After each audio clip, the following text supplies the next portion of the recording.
네, 안녕하세요. 김주근입니다. 금요일 11월 6일 종목 연구입니다. 어제는 제가 너무나 피곤하여 라이브만 올리고는 그냥 잡으랬더니 그 사이에 종목 댓글이 많이 올라와 있습니다. 보다시피 넥스트 BT부터 시작해가지고 줄줄줄줄줄줄 이거 해가지고 몇 개입니까? 어머나 39개 종목이 와 있고요. 사실 여기 적지 않은 종목도 꽤 몇 개 있습니다. 근데 뭐 LG화학이라든지 삼성 SDI라든지 또는 뭐 삼성전자 우선주 여기 있습니다만 그 외에도 따로 아마도 영상을 새로 만들어야 될 종목들이 좀 있어가지고 그 종목들은 빼고 넣어놓은 게 39개 종목이나 되네요. 그래서 두 번에 걸쳐서는 하기는 어려울 것 같으니까 세 번에 걸쳐가지고 나눠서 종목 연구를 말씀드리고요. 나머지 따로 또 언급이 필요한, 근데 어제 카카오 같은 종목 같은 경우에는 따로 모아가지고 다른 영상을 그것만 모아서 LG화학 이야기를 해야 될 것 같은데, LG화학, 삼성 SDI는 따로 또 종목 연구를 새로 해볼까 합니다. 일단은 넥스트 BT부터 얼른 말씀드리도록 하죠. 자, 넥스트 BT 시작합니다. 넥스트 BT는 제가 여러 차례 말씀드린 바 있는데요.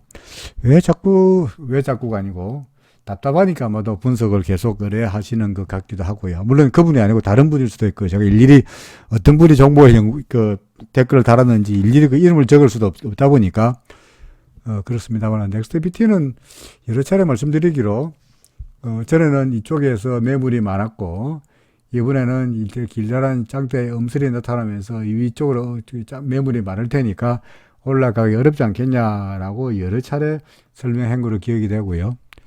그리고 이미 주가는 이날 떨어지면서 기준선 무너뜨렸고 구름 밑으로 내려갔으니까 상당히 그 시세의 균형이 상승하다가 하락세로 돌아선 듯한 그런 모습일 수밖에 없었죠. 그러니까 뭐 지나간 이야기입니다만 이미 여기서 매도하거나 아니면 구름 내려갔을 때 매도하고 잊어버려야 되는 종목인데 지금 계속적으로 가지고 있다 보니까 혹시나 반등하지 않을까 뭐 이런 기대감 때문에 아마도 계속 저한테 댓글로 어떻게 될까요? 라고 아마도 문의가 있는 것 같습니다.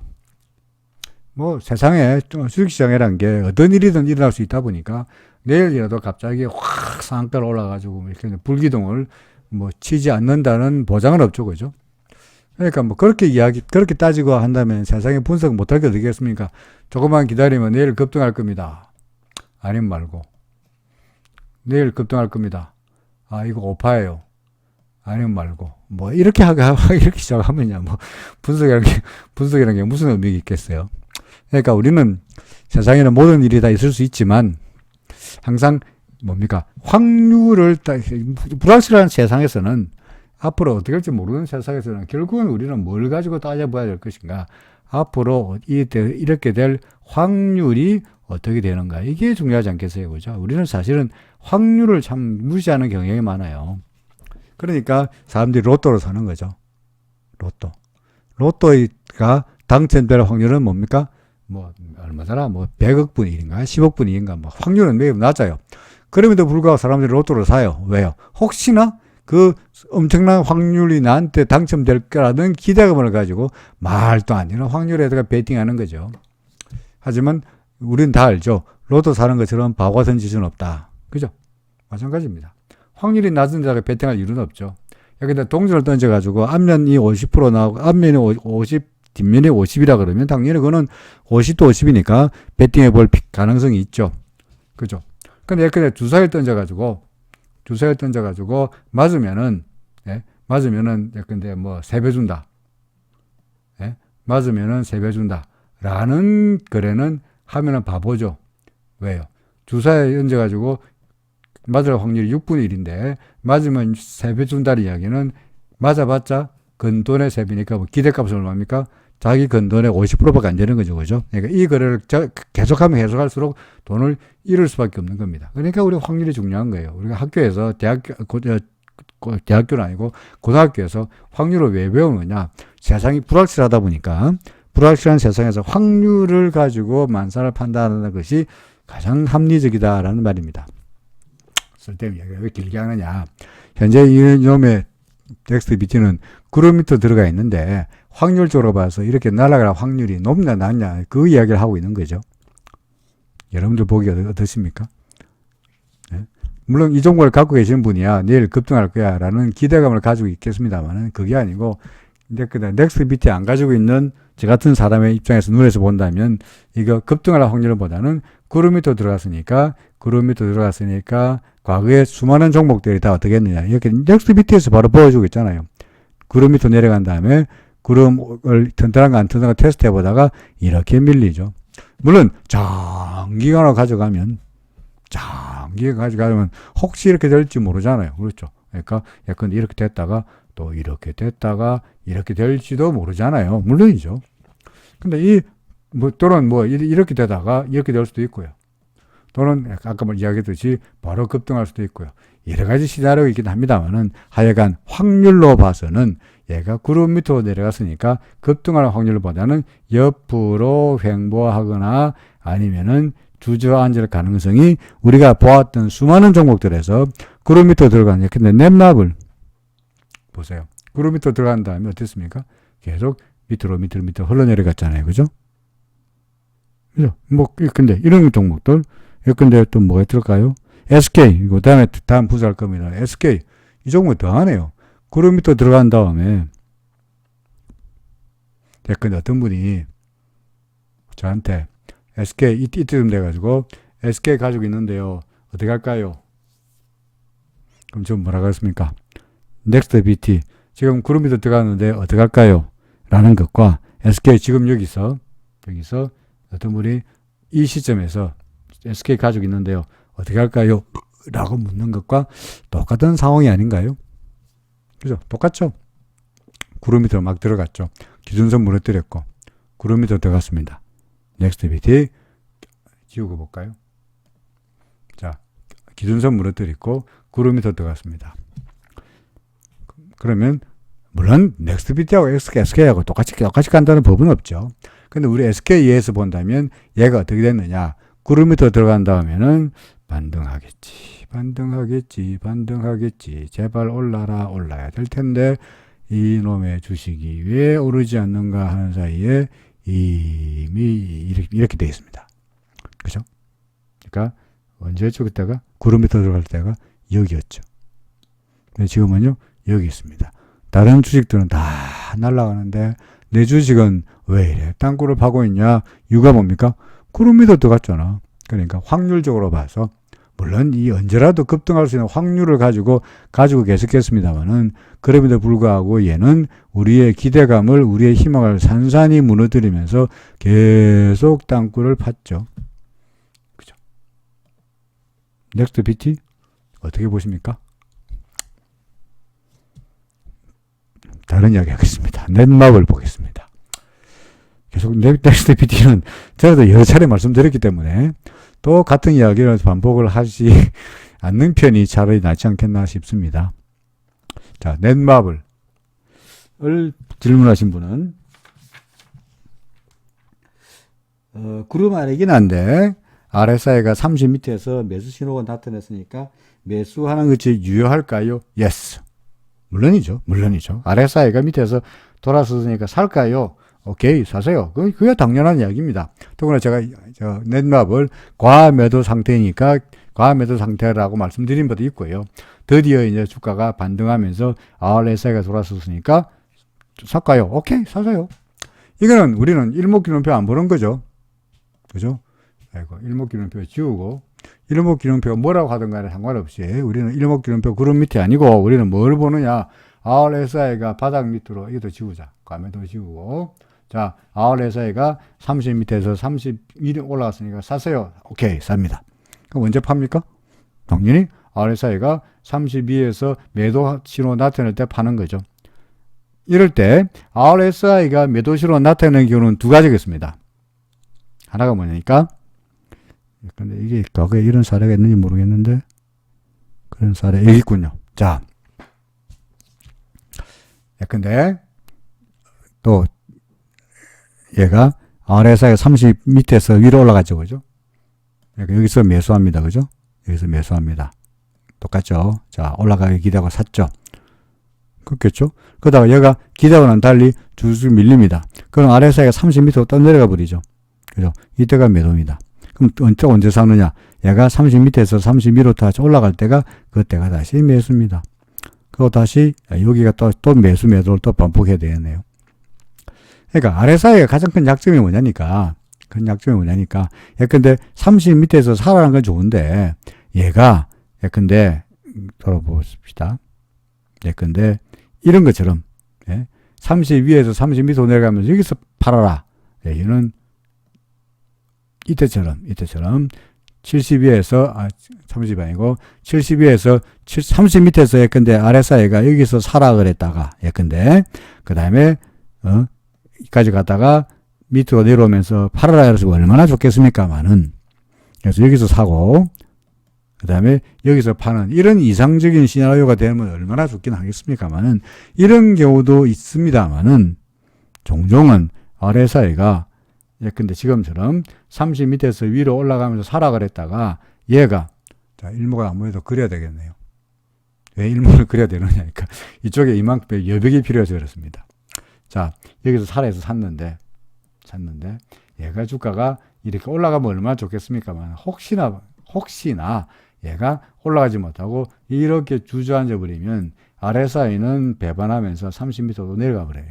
그럼 어찌 되나요? 여기서 팔아야 돼요. 그러면은 여기서 매수했다가 여기서 팔아야 되니까 손해가 납니다. 그죠? 손해가 나게 되어 있습니다. 이런 게 RSI의 가장 큰 약점입니다.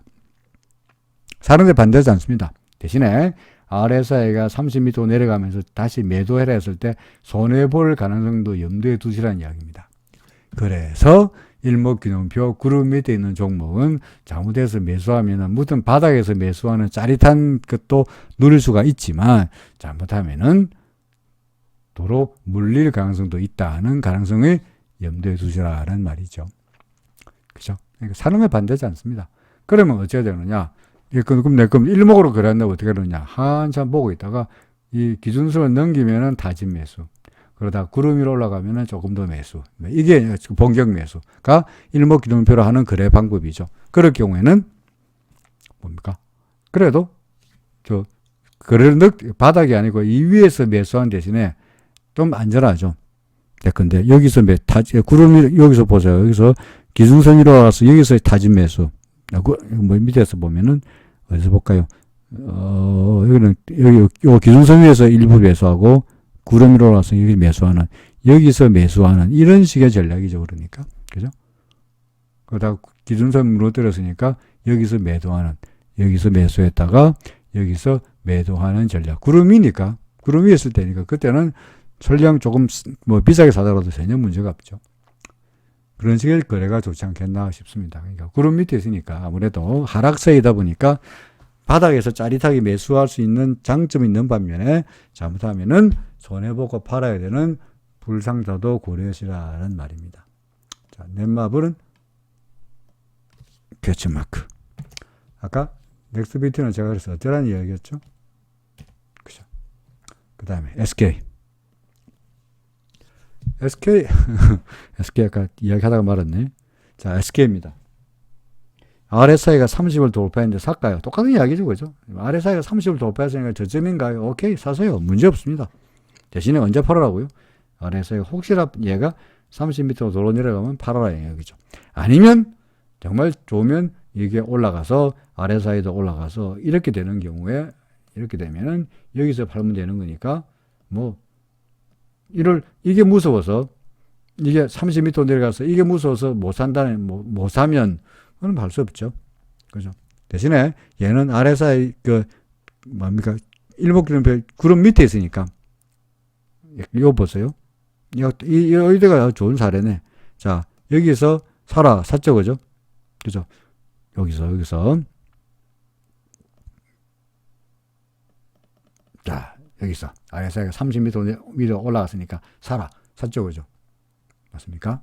자, 그러면 우리 뭘 기대합니까? 야, 이제 장장 올라가가지고 RSI가 이렇게만 되면은 여기서만 팔면은 끝내준다라고 했을 거 아니겠어요? 그죠?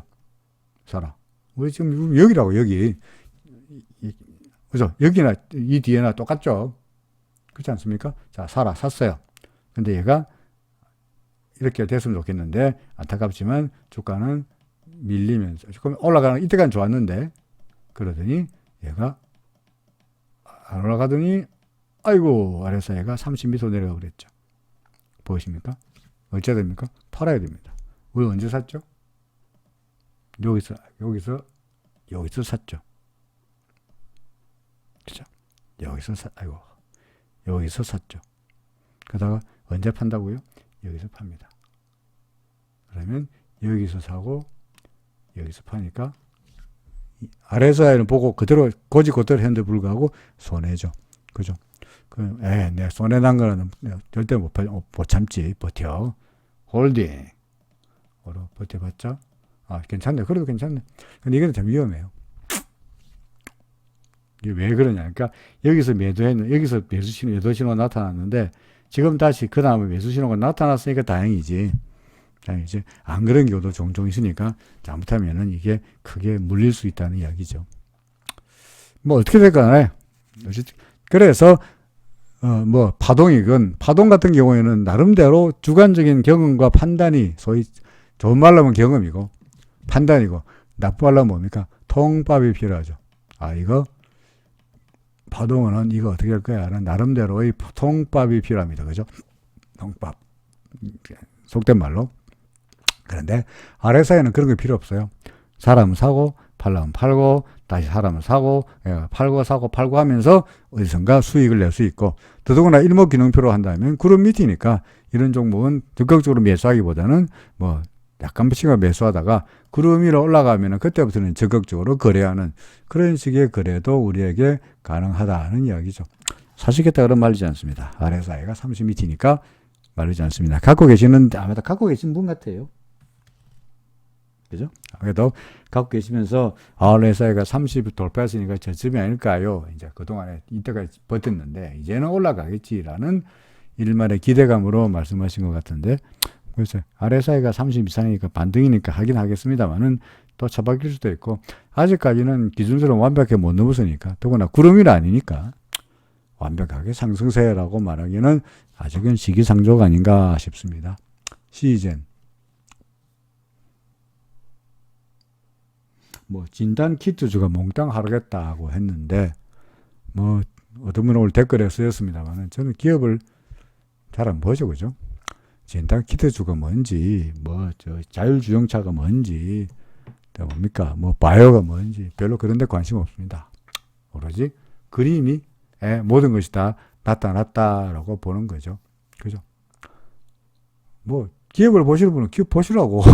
기업을 보시라고요. 지금 말리지 않습니다. 회사의 실적이 어떻고, 진단 키트가 어떻고, 바이든이 이겼고, 오케이, 파인. 그쪽으로 보시는 거죠. 그런 분들은 차트 안 보셔도 돼요. 그런 분들이 왜 차트 와가지고, 무엇이 어쩌니 이야기하실 필요 없는 거죠. 우리는 차트에 관심 없고, 차트란다. 기업의 모든 정보가 차트에 다 반영이 되어 있다고 생각하니까 그래서 차트만 보고도 앞날을 예상할 수 있다고 주장하는 사람들이 차트를 보는 거죠. 그죠? 기업을 보시면 기업 보시라고 그걸 반대하지 않습니다만 여튼 간에 시즌 아직까지는 구름이죠. 그죠? 구름이고 그 다음에 예컨대 잘 보시면 기준선을 구름 위면서 기준선 넘었었으니까 여기 아까 어떤 분은 여기서 매도했는데 그 다음날 매수했는데 폭락하더라. 아직은 상관없습니다. 아직 기준선이니까요. 그죠? 아직은 기준선이니까 괜찮아요. 반면에 내일자로 기준선 밑으로 내려가 보면 우리가 어떡합니까? 팔아야죠. 다진 매도. 그러다가 구름 밑으로 내려가면은 다 팔고 그게 아니고 그러니까 다시 올라가면은 어떡합니까? 또 사는 거고. 그럼 사람 놀리는 거냐? 그게 앞날은 알 수가 없으니 시키는 대로 약간 내가 기준선대로 거래한다 그러면 기준선이 시키는 대로 거래하는 거고요. 아까 SK나 넷마블의 경우처럼 RSI로 거래한다 그러면 RSI로 거래하는 거죠. RSI가 근데 여기 아직 아닙니다만은 약간 여기가 30이라 치고 30 밑으로 올라가면 사라 그랬다가 얘가 30m 내려가면 다시 파는 그런 식의 바보 같은 거래라도 반복하면은 다시 사고 여기서 팔다가 다시 사고 그런 거래를 반복하면은 터질 때 조금 터지고 먹을 때 많이 먹으니까 수익이 납니다. 우리는 바닥을 모르고요. 우리는 꼭지를 몰라요. 지나간 다음에 여기가 꼭지였구나. 지나간 다음에 여기가 바닥이었구나. 지나간 다음에 알지만 그때는 우리가 여기가 뭡니까? 꼭지인지 여기가 바닥인지 절대로 모릅니다. 그죠? 그거 어떻게 알아요? 모르는데, 그럼 모르는데 어떻게 그래 할 거냐? 확률이, 그러니까 확률이고, 그러니까 추세죠. 추세가 상승세 같으면 사는 거고, 확률적으로 확률이 높아 보이면 사는 거죠. 확률이 어떻게 하느냐? 구름이면 올라갈 확률이 높은 거예요. 구름 밑이면은 내려갈 확률이 높은 거죠. 기준선 위에는 올라갈 확률이 높은 거고, 기준선 밑으로 내려가 버리면은 내려갈 확률이 높다라고 봐야죠. 그죠? 그게 확률이죠. 하여튼 간에, 시젠, 아직은 괜찮아 보인다. 기준선 위고 구름이니까 더 봐도 괜찮지 않겠냐. 뭐 그런 이야기입니다. 그 다음에 골프존 어떻게 보냐. 골프존 볼까요? 골프존은 뭐 애매하고도 모호하네요. 왜 애매하다고 모호하다 그러냐. 구름 위고 기준선 위니까, 더구나 얘가 구름을 넘어섰다가, 지난번에 얘가 골프존 말씀드린 것 같은데, 그죠? 어떻게 이야기했냐니까, 넘어갔다가, 옛날에 제가 골프존으로 쓴 기억이 나는데요. 골프존 볼까요? 한 번 더. 지워버렸군요. 옛날에 제가 뭐라고 말씀드리냐니까, 골프존 어디 갔죠? 이게 구름을 넘어서면서, 제가 구름을 넘어섰으니까 얘가 이렇게 올라가다가 통상 구름을 넘어가면은 통상 구름이 튼튼한가 안 튼튼한가 테스트 해보고 넘어간다. 이렇게 말씀드린 것 같습니다. 그리고 아래쪽에다가 내가 이렇게 될 거라 같은 소설이라고 써놨던 기억이 납니다. 옛날에 며칠 전에 골프존 분석한 옛날 영상을 찾아보시면 제가 분명히 여기다가 소설이라고 쓰면서 반등하고 나서 구름 근처까지 갔다가 올라갈 거다라고 말씀드렸던 기억이 나는데, 얘가 어떻게 됐냐니까 구름 위로 팍 치솟지를 못하고 그 다음날 밀리더니 구름 밑으로 내려가면서 구름을 왔다 갔다 하는 이런 모습이 나타나고 있죠. 그죠? 어떻습니까? 아직까지는 뭡니까? 예상대로 구름 넘어갔다가 구름의 지지가 낮을지 보고 있고, 그러고 구름에 버티면 올라가는 이런 모습이죠. 다만 구름 상단까지 해서 지지를 못 받고 구름 안으로 들어갔다 뿐이지 여전히 기준선에서 지지가 되고 있잖아요. 그렇죠. 그러니까 나쁘다고요? 아닙니다. 나쁘다고 보지 않습니다. 구행수편도 캔들 위에 있고요. 그래서 조금만 더 올라가면은 이렇게 되면 다시 구름 밖으로 나가면서 상승할 가능성에 무게를 두고 싶습니다. 혹시 얘가 구름 밑으로 내려가다가 기준선마저 무너뜨리면 어떡합니까? 타진 매도. 그죠? 기준선 밑으로 내려가면 일단 일부 타진 매도. 그러다가 정말 재수 없어가지고 주가가 구름 밖으로 내려가 버리면 다 판다. 가족의 물량 다 떤다. 뭐 그런 전략이죠. 아무튼 우리가 알 수가 없으니 확률이 가장 높은 쪽에다가 하는 것이 수익을 안정적으로 가져가는 첩경이지 않겠냐라는 거죠. 좀 더 두고 봅니다. 아직은 괜찮아 보입니다. 나쁘게 보지 않습니다. 삼성전기 파동이 어떻게 되느냐? B파냐 X파냐? 어려운 이야기죠. 한번 세볼까요? 자, 옛날에 코로나 때 3월달부터니까 이거는 분명히 1번이죠. 그죠? 요거 1이죠. 요거는 뭘까요? 이거죠. 그죠? 자, 이건 3회 아니죠. 그죠? 3회 1인가? 오케이. 3회 2인가요? 3회 3인가요? 3회 4인가요? 3회 5인가요? 이렇게 보기에는 3회 1, 3회 2, 3회 3, 3회 4로 보기에는 3회 1, 3회 2, 3회 3이 너무 약해요. 그죠? 그래서 여기 3회 1은 맞는데, 그죠? 그다음 여기도 3회 2는 맞는데, 그 다음에 3회 3이 아니고 3회 3회 1이고 3회 3회 2고 3회 3회 3이고 3회 3회 4고 3회 3회 5면서 여기가 이건 뭐죠? 3. 여기까지가 3, 여기가 4, 여기가 1, 2, 큰 3이 되는 거죠. 그렇죠? 그럼 여기가 큰 4가 되고 여기가 큰 5가 되는 거죠. 그럼 이렇게 예상되나요? 그래서 1, 2, 그래서 3회 1, 3회 2, 3회 3, 3회 4, 3회 5, 3. 오케이? 그러면서 여기가 3이고 4고 5가 되는 거죠. 그렇지 않으면은 뭐 근데 3의 1, 3의 2, 1, 2, 3의 1, 3의 2, 3의 3, 3의 4, 3의 5라고 하기에는 여기를 3으로 보기에는 요거를 3으로 보기에는 요 3, 2, 3반 요 3파동이 너무나 짧다는 이야기죠. 그러니까 요게 3의 3의 1이 될 수밖에 없는 거고 3의 3의 2, 3의 3의 3, 3의 3의 4, 3의 3의 5에서 3, 4, 5에서 그러니까 3원파동, 4원파동, 5원파동 이렇게 보는 게 타당하다는 이야기입니다. 그러면 지금은 뭡니까? 조정이죠. 뭐 당연히 조정이죠. 이렇게 되는 겁니까? 자, 조정입니다. 그러면 자, 조정이 어떻게 되느냐? 뭐 조정 파동이야. 어떻게 되는지는 잘 보시면 이게 하나, 둘, 셋, 넷, 5개로 나눠지나요? 뭐 그렇게 볼 수 있고 아니면 A, B, C, X, A, B, C로 보는 게 더욱더 타당해 보이네요. 그죠? A, B, 여기까지가 하나, 둘, 셋 해서 여기가 C로 해서 큰 A고 그 다음에 다시 B고 C, D, E인가요? 뭐 이런 블랙, 트라이앵글 정도로 볼 수도 있겠네요. 네, 둘, 셋, 넷, 다섯. 그렇죠. 트라이앵글 정도로 볼 수 있겠네요. 이제 뭐 이게 조정 파동이다 보니까 뚜렷하게 약간 플랫이다, 지그재그다라고 판단을 하기에는 좀 애매합니다. 근데 조정 파동 중에는 도저히 파동을 알 수가 없는 소위 엘리어트 파동 책에도 언노운 잘 모르겠다 뭔지 이게 더블 트리인지 트리플 스리인지 더블 플랫인지 더블 지그재그인지 플랫과 지그재그가 섞인지 잘 모르겠다라고 하는 클래시파이도 있어요. 잘 모르겠다는 것도 있으니까 뭐 지금도 여기가 5번인 줄 알겠는데 그 이후의 움직임이 이게 A, B, C, X, A, B인지 아니면은 A, B, C, D, E로 가는 건지 알기가 참 어렵습니다. 아마도 뭐 삼성전기를 하는 B 파동인가요? X 파동인가요? 하는데 B 파동이나 X 파동이나 뭐 정확하게 B든 X든 간에 근데 이게 내려오고 지금은 이게 B일 수도 있고요. 그죠? 아이고 빨리 나와라. 이게 B일 수도 있고 그 다음에 내려와서 이게 A, B, C 그 다음에 이게 X일 수도 있으니 어차피 그놈이 그놈이죠. 예컨대 이거 A, B, C 어떤 분이 댓글로 B 파동하고 X 파동하고 어떻게 구분하느냐 했는데 B 파동하고 X 파동하고 그놈이 그놈이에요. 파동은 매기 나름이에요. 예컨대 이걸 갖다가 A로 보고 그 다음에 이걸 B로 볼 수도 있고요. 그죠?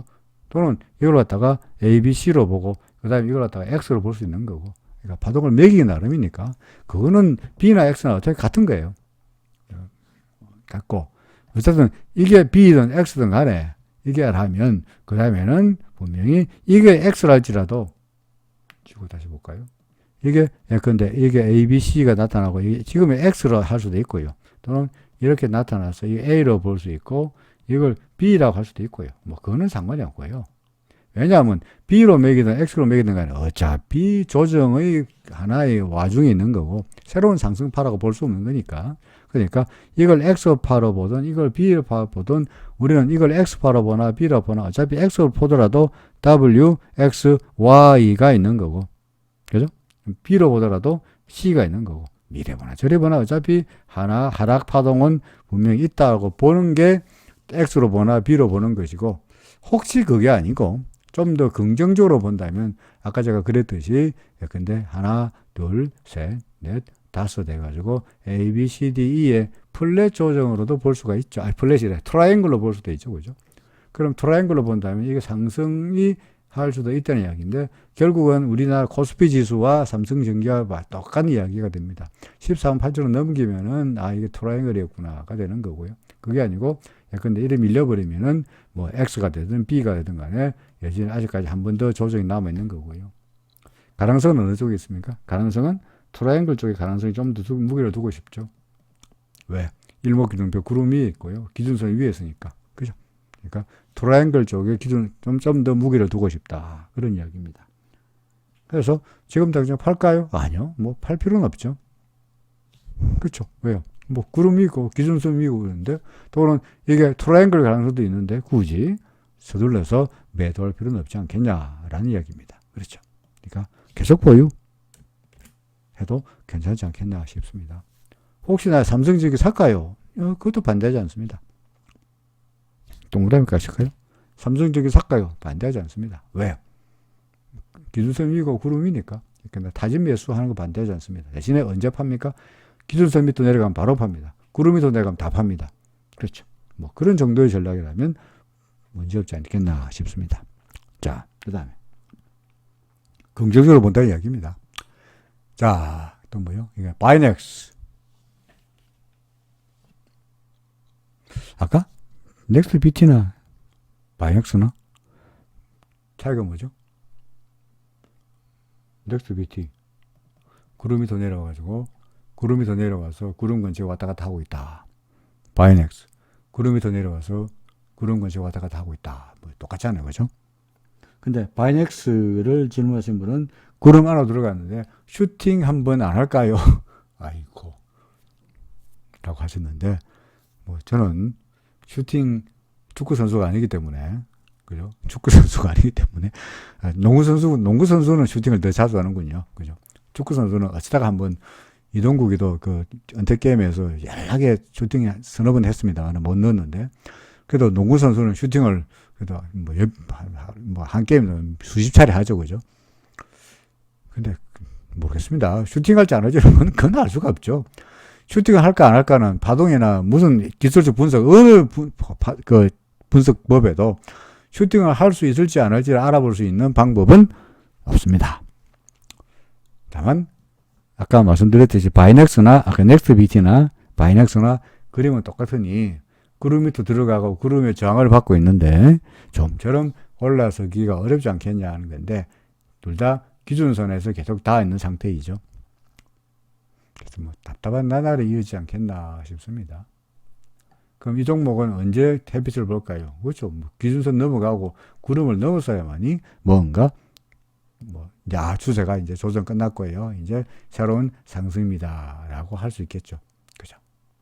뭐 구름을 일단 1차적으로 기준선을 넘겨야 될 것이고 2차적으로 구름을 넘겨야 뭔가 새로운 브라이트한 미래가 보장이 안 되겠나 싶습니다. 아직은 그런 기미는 확률적으로 봐서는 아직은 아닌 것 같다는 이야기죠. 뭐 갖고 계시니까 슈팅 한번 더 주지 않겠습니까? 하는 말씀을 한 거 봐서 갖고 계시는 것 같은데 슈팅은 모르겠고요. 그냥 이제 와서 팔기도 그렇고 RSI도 그렇고 뭐 계속 가져가야 안 되겠나 싶네요. 동지스미캠 똑같은 입장입니다. 자, 드디어 기다렸다가 드디어 이제 평균 단가에 왔는데 얼마에 팔아야 될지 매도 가격을 알려주세요 라고 하셨는데요. 그거는 마치 그 말씀은 무슨 말이냐니까 어디가 꼭지가 될까요?를 물어보는 거와 똑같은 질문이죠. 저는 이럴 때 항상 뭐라고 말합니까? 모르겠습니다. 모르겠습니다. 솔직히 그렇습니다. 일부러 아는데도 마치 일부러 아는데도 안 알려주는 것 같은 그런 뉘앙스가 풍깁니다만은 그거는 알 수가 없죠. 우리가 꼭지를 알 수 있는 것처럼 바닥을 알 수가 없고 바닥이 정확하게 매수한 다음에 정확하게 짜릿하게 매수 단가가 최바닥이기를 바라고 우리가 매도한 다음에 짜릿하게 그 수준이 짜릿한 그 최고점이 되기를 우리는 바랍니다만은 그런 일은 정말로 확률이 낮습니다. 높다 할 뻔했네. 낮습니다. 왜냐면 시장이라는 게 끊임없이 움직이는데 그죠? 우리가 사고 난 다음에 주가가 밀릴 수도 있고요. 그죠? 우리가 팔고 난 다음에 주가가 오를 수가 있죠. 그죠? 근데 우리는 여기서 매수했다가 여기서 매도하면 훌륭하잖아요. 이만큼 수익 나잖아요. 그죠? 근데 뭘 더 바래? 여기서 사고 난 다음에 떨어졌다고 억울할 필요 없지. 상승 추세니까 올라가는 거고요. 그죠? 여기서 팔고 나서 올라갔다고 해서 억울할 필요 없는 게 어차피 잘 팔았잖아요. 그죠? 뭐 그런 게 주식이지. 근데 사고 나서 떨어졌다가 억울해하고 팔고 나서 올라갔다가 억울할 필요 전혀 없다는 이야기죠. 그거 알면 그건 신이지. 그건 알 수 없어요. 똑같은 논리로 현재 동지세미캠 언제 팔까요? 그건 모르겠는데 제가 지난번에 동지세미캠 분석하면서 이게 1, 2, 3, 4, 5 그다음에 반등할 텐데 현재로 봐서 여기다가 그림까지 색칠까지 해놨지 않습니까? 이런 정도에서 뭐 저항을 받을 거야. 1차적으로 기준선 넘겼고 2차적으로 구름 근처까지 올 겁니다 라고 했는데 맞잖아요, 그죠? 그 다음부터는 이제 지금부터는 이제 주식한테 주가는 물어봐야 되죠. 얼마나 갈지는. 그러니까 뭐 매수단가 평단에 왔다고 하셨으니까 일단은 나중에 후회를 없애기 위해서라도 일단은 팔아놓고 다시 생각하는 것이 어떻겠느냐 싶습니다. 이때까지 기다린 게 억울해가지고 기다려봐가지고 수익을 내야 되겠다라고 하는 것도 좋은 방법이긴 합니다만은 만약에 여기서 오늘 음선이 났는데 기준선이라든지 이런 제가 말씀드렸던 후행스핀의 저항을 이기지 못하고 다시 밀려버리면은 진짜 후회스럽겠죠. 글쎄요. 이건 뭐 알아서 판단하시겠습니다만은 매도 단가가 얼마로 팔까요에 대한 답변은 저는 모르겠습니다. 일 수밖에 없습니다. 그냥 뭐 웬만하면은 파는 것이 좋지 않겠나 싶네요. 나중에 후회를 막기 위해서라도. 그죠? 그리고 나중에 얘가 구름 위로 올라가면은 괜히 팔았네 하면서 다시 사면 되는 거죠. 그죠? 다시 사면 되지 않겠나 싶습니다. 자, 그 다음에 동성화인텍입니다. 특별한 말씀 없으셨는데 아까 어떤 분이었더라? 슈팅 언제 할까요? 라고 하셨는데 이런 종목이 재수가 좋으면 슈팅합니다. 슈팅하는 말이 바바박 올라간 거 말하는 거죠. 그죠? 급등하는 거. 왜냐? 여기 옆으로 겼잖아요. 횡구름이고 횡보하고 뭐니까 구름은 가로 구름으로 얇고 이런 종목이 재수가 좋으면 급등합니다. 재수가 없으면 급락합니다. 그죠? 둘 중에 하나입니다. 왜냐하면 주식이란 게 항상 변동성이 있게 마련인데요. 이거 말고 이거 볼까요? 이거 지우고 일목균표 지워버리고 무슨 뭘 보내 있다 지우고요. 지표 중에서 볼린저 밴드가 어디 있나? 볼린저 밴드. 볼린저 밴드의 경우에 볼린저 밴드가 좁아질 때 여기 볼까요? 볼린저 밴드가 좁아졌을 때 종종 급등하거나 급락할 수 있습니다. 그러니까 아직은 뭐 완벽하게 볼린저 밴드가 좁아졌다라고 보기는 그렇습니다만은 과거에도 보면은 볼린저 밴드가 좁아졌을 때 급등할 경우가 많았거든요. 물론 급락할 수 있습니다만. 근데 실제로 봐서 얘는 볼린저 밴드 속으로 본다면 그래도 중앙에 있으면서 밴드가 조금씩 아마 좁혀져 가는 모습이다 보니까 혹시나 재수가 좋으면은 근데 급등할 수 있는, 슈팅할 수 있는 찬스가 있지 않겠나 싶습니다. 물론 안 될 수도 있고요. 그러니까 슈팅을 가능성이 본다면 이런 종목에서 슈팅의 가능성을 봐야 되겠지. 아까 뭐더라? 바이넥스? 이거는 슈팅할지 안 할지는 이로서는 알 수가 없습니다. 횡보하다가 여기 있네. 근데 여기 보세요. 횡구름이고 횡보하다가 빡 올라갈 수 있다는 이야기죠. 이런 경우에 빡 올라갈 수 있다는 겁니다. 구름 위에 있다가. 이 종목도 옆으로 얼마나 겼습니까? 그러다 어느 순간부터 빡 올라갔잖아요. 그죠? 그러니까 이런 게 슈팅이죠. 그러니까 이런 종목에서 슈팅의 찬스를 노리는 거지, 이런 상태에서는 슈팅이지 아니지는 우리가 농구장에 가서 슈팅을 봐야 되지 않겠나 싶습니다. 어디 이야기했더라? 동성화인텍. 그러니까, 자, 그럼 어쨌든 간에, 슈팅은 모르겠고요. 슈팅은 뭐 이야기하지 말고, 이 종목 가서는 그냥 구름 위에 있고요. 그죠? 구름 위에 있고, 그 다음에 기준선 위에 있고, 그러니까 뭐, 이때까지 그랬던 것처럼 앞으로도 구름 위에서 구름은 얇으니까 횡보하다가 재수 좋으면은 크게 오를 수도 있겠고, 아니면 옆으로 횡보하거나, 뭐, 둘 중에 하나가 아니겠느냐 싶습니다. 그러니까 계속 가지고 있는 게, 뭐, 어느 순간에 가서 뭔가 힘을 낼 수 있지 않겠나 싶습니다. 뭐, 언제 그럴지 모르겠고요. 지루한 나날이 계속 언제까지 이어질지도 알 수가 없으니, 그냥 계속 주구장창 가지고 있다가, 뭐, 혹시라도 급등하면 정말 좋은 거고요. 뭐, 그렇게 하지 않겠나 싶습니다. 자, 포스코. 컵 깨졌나요? 네, 컵이도 핸들이라고 했는데, 컵 깨졌나요? 글쎄요, 뭐, 그렇진 않죠. 컵 아직까지 잘 가고 있죠.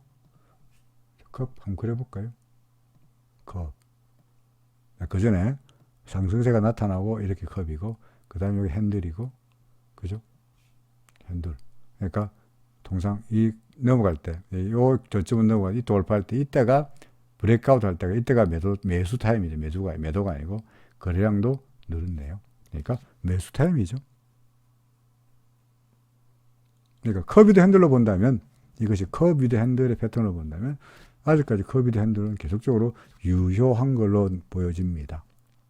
그리고 통상 커비드 핸들의 경우에는 요점, 그러니까 바닥에서 컵까지의 거리만큼을 통상 상승한다고 보여지니까, 그렇게 본다면 아직 정확하게 계산 안 해봤습니다만 뭐 대략적으로 아직은 조금 더 more room to go, 올라갈 수 있는 룸이 좀 더 있어 보인다라고 생각됩니다.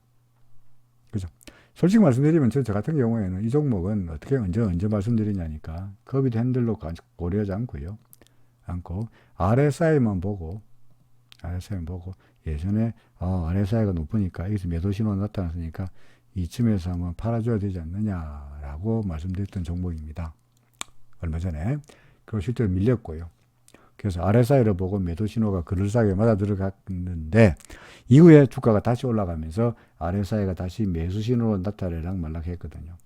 그러니까 이제 RSI 아까 어디 무슨 종목에 설명했는지 기억이 안 납니다만은, RSI의 가장 큰 약점이 뭐냐니까, 약간 여기서 매도한 다음에 RSI가 쭉 밀렸다가 올라와서 여기서 매수 신호가 나타나고 주가도 쫙쫙쫙쫙쫙 내려가야 이게 RSI의 체면이 매도 신호의 체면이 생기는데, 그렇지 못하고 주가가 다시 반등하면서 RSI가 다시 70일 올라가면서 재매수하라는 신호가 나타나는 경우도 종종 있어서 이게 골치 아픈 겁니다. 거꾸리약에서 RSI가 여기 30이라 치고요. 30이라 치고, 근데 밑에다가 올라가면서 여기서 매수해라. 그래서 샀는데 주가가 계속 올라가면 좋을 텐데 주가가 다시 비실비실 밀리면서 다시 RSI가 30m 내려가서 여기서 사라 그랬다가 여기서 다시 미안하지만 아까 매수 신호 취소, 여기서 다시 팔아라 라고 할 때도 종종 있다는 거죠. 70의 경우에도 근데 여기서 팔아라 그랬다가, 그죠? 70위에 있다. 여기 70인데 이때 70위에 있다. 여기서 팔아라 그랬다가 주가가 다시 올라가면 미안하다, 다시 사라. 여기서 팔아라 그랬다가 다시 사라 할 때도 종종 있으니까 이게 RSI의 가장 큰 약점입니다. 그럼 RSI 믿지 말까요? 오케이. 안 봐도 되죠. 그럼 뭐 다른 지표 좋은 게 뭐 있습니까? 기술적 지표는 항상 시장을 후행할 수밖에 없습니다. 오늘 댓글 보니까 엘리어트 파동 이론을 가지고 옛날 지난 거 가지고 끼워 맞춘다, 이런 말씀을 하시는 분도 있던데, 그렇게 이야기하면야 할 말이 없죠. 끼워 맞춘다 하려면야 세상에 끼워 맞추지 않는 게 어디 있습니까? 일기예보 비가 온 다음에 장관선 올 줄 알았다라고 이야기하잖아요. 그죠? 그렇게 말하면 할 말이 없죠. 근데 그렇게 이야기한다면 주식으로서 예측이라는 게 무슨 의미가 있습니까? 그냥 아무 주식이나 샀다가 오르면 그거 봐, 내가 오를 줄 알았지 않냐. 떨어지면 이상하게 찜찜하더라, 떨어질 것 같더라 라고 말하는 거나 뭐가 다릅니까? 그죠? 그러니까 우리는 항상 미래는 불확실함으로 확률에 베팅을 하는 거고요. 그래서 과거에 주가 움직임을 가지고 만들어진 정교한 이론의 하나인 일목균형표나 엘리어트 파동 이론을 가지고 이렇게 될 거다라고 계속적으로 따라가는 거죠. 패턴 똑같은 이야기죠. 과거에 수많은 주가 움직임을 보니까 예컨대 주가가 예컨대 이렇게 올라가다가 컵을 만드는 놈은 잘 올라가더라. 이게 커비드 핸들이잖아요. 물론 가짜 컵도 많고요. 근데 레몬 갖고요. 레몬 이런 것들은 컵이 아직 가짜겠죠, 그죠? 아닌데 컵이라 그랬어. 등등. 여튼 간에 그래서 포스코는 아직도 괜찮아 보인다. 저 같은 경우는 여기서 매도하라 그랬다가 다시 매수 신호가 나타나서 좀 그렇다. 지금은 좀 더 올라갈 거로 보인다. 대신에 지금부터 만약에 포스코 지금 살까요? 하는 분이 있다면 그거는 좀 리스크가 있죠. 이제 와서. 갖고 계시다 그러면요, 문제가 없습니다만은, 이제 와서 새로 산다는 거는 리스크가 있어 보입니다. 올라가서 먹을 게 별로 없어 보인다는 이야기죠. 리스크와 리워드 측면에서 본다면 좀 애매해 보인다. 자, 노바렉스입니다. 똑같죠? 노바렉스. 아까 뭐였더라? 바이넥스. 슈팅하면 줄까요? 다른 거나. 노바렉스. 올라가지 않을까요? 하는 거나. 또는 넥스트 BT. 이제 넥스트 BT. 자, 구름이신데 어떻게 할까요? 하는 거나. 똑같지 않습니까? 그러니까 근본적으로 구름 밑으로 내려가 버린 종목은 우리는 그 전에 기준선을 무너뜨리면은 여기서 또 기준선을 무너뜨리면 여기서부터 이 종목은 일단 타진 매도, 그러다가 구름이 더 내려오면은 포기해야 됩니다. 그죠? 옛날 생각해가지고, 옛날에 좋았지 않냐. 이때는 구름 위에 있을 때고요. 그러니까 봄, 여름이고, 날씨, 계절로 말한다면 봄, 여름이고, 구름이 더 내려가는 순간부터 계절이 싸늘하게 가을, 겨울로 바뀌는 거죠. 물론, 가을, 겨울이 지나면 다시 봄이 오죠. 그리고 얘도 이렇게 막 하다가 그냥 언젠가는 올라가겠죠, 그죠? 봄, 여름만 있는 게 아니고, 가을, 겨울만 있는 것이 아니고, 다시 봄이 있을 테니까. 근데 이 허구장창 이날을 언제까지 어떻게 될지 우리가 모른다는데 문제가 있는 거죠. 잘못하면은, SK 또 예를 들었는데, SK 짝이 날 수 있잖아요. 그죠? 다른 놈들 다 올라가는데, 주구장창 한 달, 두 달, 석 달, 넉 달 반을 갖다가 주구장창 땅굴만 파고 있는 걸 갖다가 계속 속 터지면서 쳐다봐야 되는 불상사가 노바텍에서 안 난다는 보장이 없죠. 그래서 노바텍의 로버렉스. 그래서 노바렉스 어떤 저한테 질문하신 분이 지금이 사판가요? 오파 끝인가요? 언제 파나요? 뭐 이렇게 말씀하셨는데 언제 파나요? 예전에 팔았었어야죠. 아까 말씀드렸듯이 이때나 팔았었어야죠.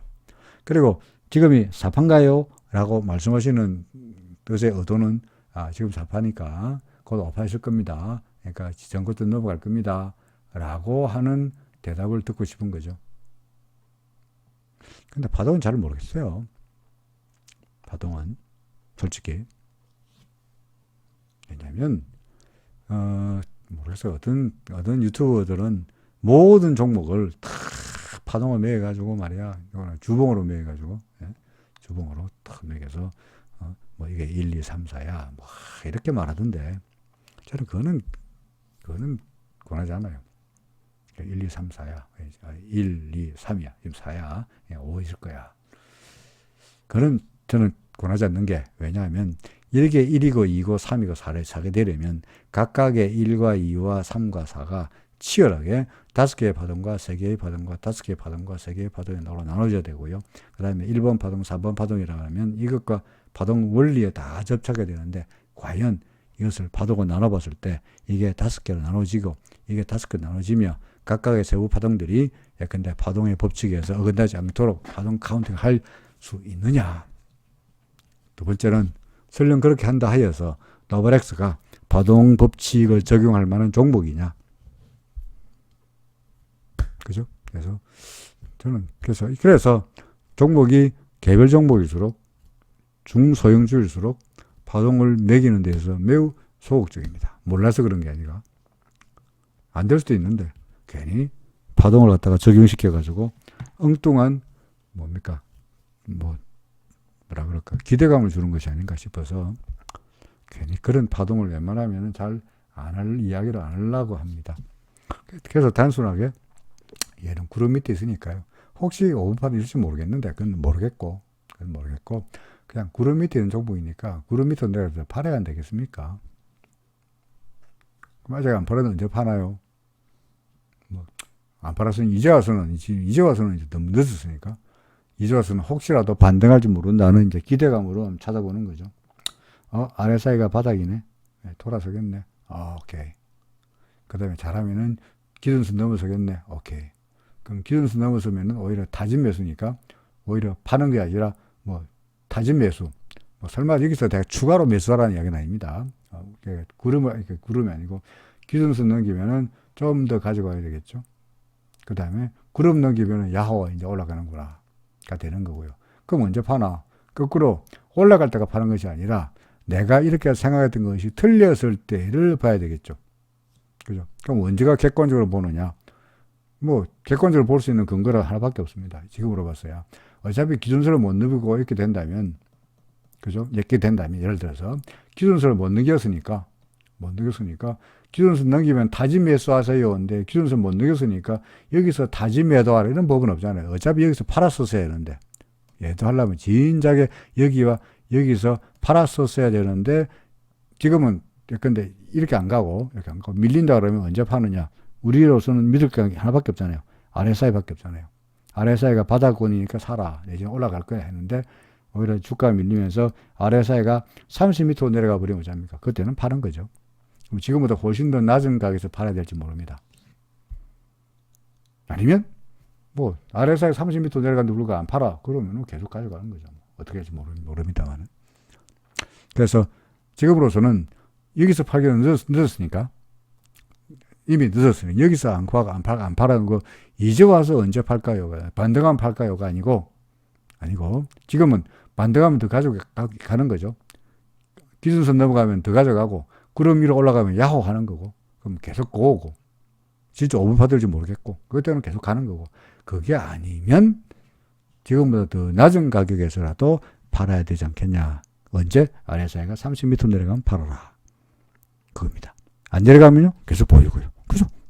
30m 안 내려가고 계속 가면, 오케이. 즐거운 거고. 더 올라가는 거고. 그럴 때는 RSI가 30m 안 내려가고 계속 가게 된다면 주가도 올라갈 테니까 그때는 기준선 위로 올라가고 구름도 늘어가겠죠. 그럼 그때는 RSI가 70 위로 올라갔다가 70m 내려갈 때가 이때가 매도의 타이밍. 그러니까 30m로 다시 쳐바뀌면은 그때 팔든지 아니면은 70위로 올라갔다가 70m 내려갈 때가 그때 팔든지 둘 중 하나입니다. 이때 팔면은 수익권에서 팔 수 있을 것 같고요. 이때 파는 것은 지금보다 낮은 가격에서 매도하는 이런 경우죠. 그게 언제 파느냐의 정답이지 않겠나 싶습니다. 왜 마크가 이상이 돼 있죠? 가식은 더 보유. 그죠? 자, 종목이 13개 한다 해놓고 시간이 되게 많이 걸려버리는데요. 자, 노블엑스까지만 설명하겠습니다. 50분이 넘었으니까. 노블엑스까지만 설명하고, 하나하나 갖다가 길게 설명하다 보니까 많이 길어져 버렸는데, 약간 중간에 푸념도 하다 보니까 이상하게 되어버렸습니다. 자, 여기까지 하고요. CGL 제1저당부터는 2부에서 다시 자세하게 살펴보도록 하겠습니다.